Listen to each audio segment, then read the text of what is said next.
You can't write code. You're not an engineer. You're not a designer. You can't put a hammer to a nail.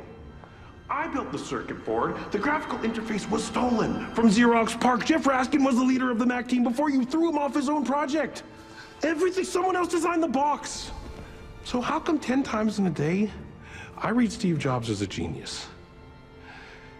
What do you do? I play the orchestra. He makes gold is what he does. Aaron Sorkin is one of the most distinguished and prolific writers in Hollywood. He won the Academy Award for The Social Network. Also, the genius behind The Newsroom, West Wing, the list goes on and on. A Few Good Men, Moneyball, and the critically acclaimed new feature you just saw there, Steve Jobs. Welcome, Aaron Sorkin, on another job well done. Thank you. I am a super fan, as is everybody. I mean, look at the list we just named. It's great to be here in Toronto. You guys had a big night last night. The Jays. Yeah. Well, I was actually talking about the election, but yeah, the Jays, too.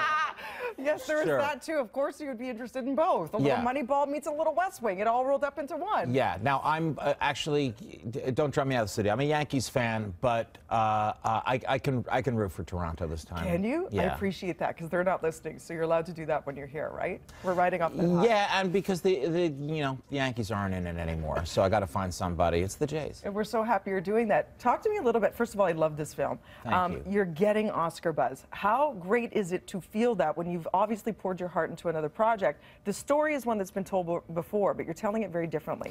Yeah, we are telling it differently. This is not a biopic. This isn't a cradle-to-grave story where you kind of land on the character's greatest hits along the way. In fact, the whole movie is just 3 scenes. Each of those scenes is in real time. Real time, of course, means that 40 minutes for you in the audience is the same as 40 minutes for the characters on the screen.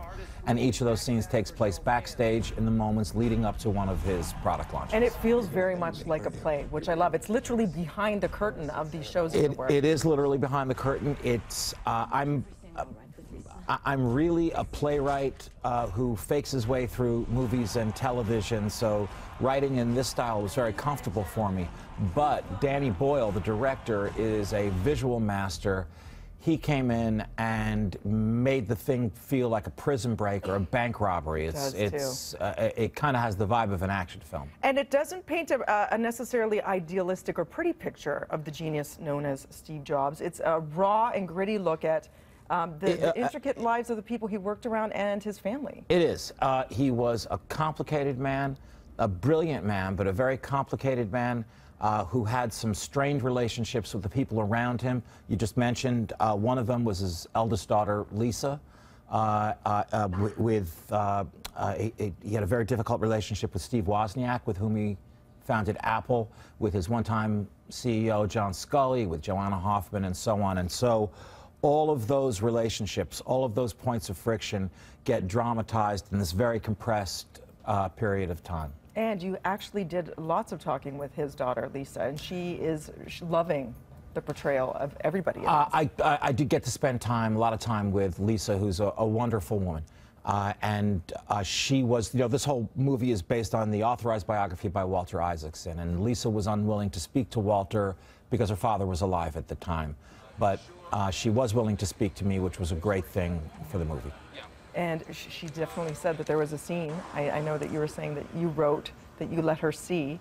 She is the only person I showed anything to, the only person of the real people that I showed anything to, because I would get emails from her from time to time saying, I just hope I'm not weak in the movie. I just hope I'm not weak in the movie. And I would assure her that even the 5-year-old version of her isn't weak. She's portrayed at 5, 9, and 19 in the movie. So I sent her a speech that her character has at the end of the movie where she's chewing out her father, Steve Jobs. And yes, she wrote back saying, God, if only I'd really said that, it would have been great. Right? If only she could use your words as you do so beautifully. Yeah, but I have the time to, I get to sit in a room by myself and think about these things. And in real life, we don't have that kind of time to think. Well, and then you see this cast, speak your words so beautifully. Michael Fassbender, incredible job as Steve Jobs. Yeah, he blows the doors off the place. The whole cast is fantastic. Kate Winslet, Jeff Daniels.